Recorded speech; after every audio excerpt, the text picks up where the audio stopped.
I think, unfortunately, we got a bit of a culture war going on in America, and this podcast isn't about that. It's about dreams, but just in general, comparing experiences. I worry that we're on a track, or there's at least cultural forces at work that want America to be more British like, in the sense of being ashamed of itself.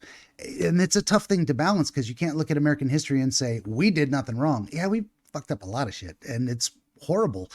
But should we be proud of what we are, or should we be living in a constant state of perpetual shame where we can't hang out a flag and say, all the mistakes we made, still the best for whatever reason, or I'm still proud to be here.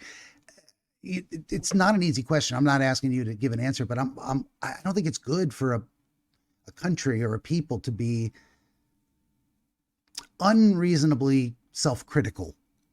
Reasonably self-critical, sure, but like to the point of destroying your ability to function. I mean, I look at it like if we were to consider a country as a person, you want them to admit their mistakes. You don't want them to be so crushed by guilt or whatever that they can't fix them, that they can't do better next time, or, so there's that delicate balancing act of enough self-awareness to say, I didn't do this the best way I possibly could ever, or I made a horrible mistake, and here's what I'm going to do to fix it. And I'm going to be okay. I'm still okay.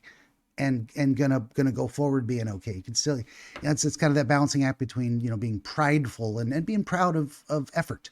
Things aren't easy, and you want to reward or have a reasonable amount of, pride in your efforts, where you had a choice and you could do it or don't, and you did it well. And wow, that wasn't easy, but in the other side of it, saying I'm not perfect, type of thing. So I don't know if you have any comments on that, in terms of looking at the American issues and seeing how it's tracking onto what you've been through, and, I don't know, advice to how to avoid it or ideal outcomes, anything.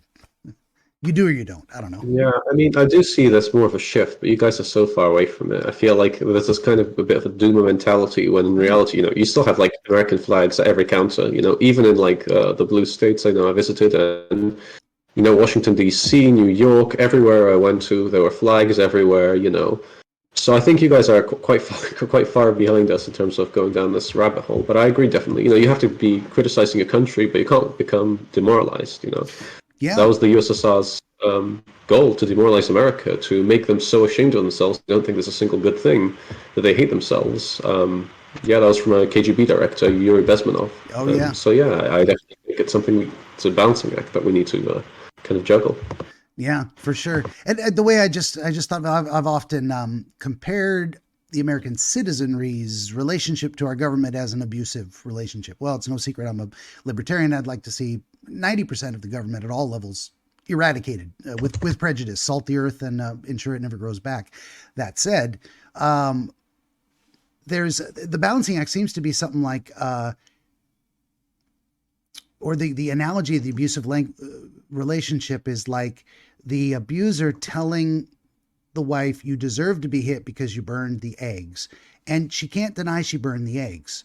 That happened, but the consequence was not appropriate. It's not respectful. It's not warranted.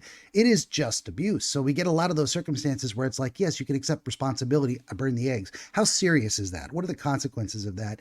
And should someone say, I deserve to be punched in the face for something like that? So there's a lot of things, in my opinion, are way out of balance like that. And it's very reassuring to hear, again, like Alexander de Tocqueville, we've got someone with an outsider's perspective come in to say, let me tell you how it's different where I'm at and what I see from this vantage point. Sometimes you got to get outside the fishbowl to see the fish and everything. You got to see the bowl. It's good to hear that we're not as far gone, and hopefully we can facilitate the UK coming back too, in some ways, to a little bit more. It's okay to be proud of your country and your heritage and your people. And, you guys got thousands of years of history in Europe. I mean, human beings have lived there probably 10,000 years in one form or another. Various theories about how people spread around. So it's, it's one.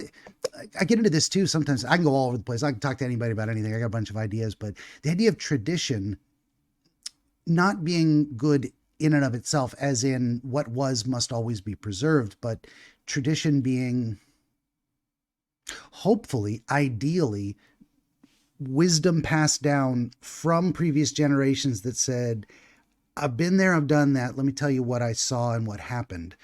And here's how I solved it. And then we get traditions. We get these kind of crystallized formations of here's what we think is best practice. Now, you can't cling to those unreasonably and say we do not ever change, because what do we know? Maybe some things are done better in different ways.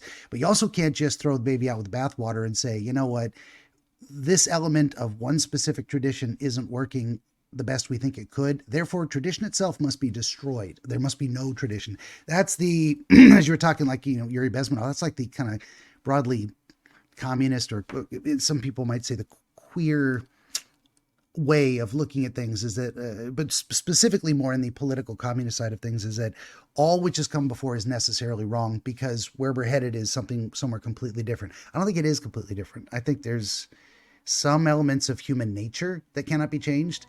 Then you're going to argue with people who think we are completely socially constructed tabula rasa, which I find unbelievable to hold as an opinion. But yet some people do.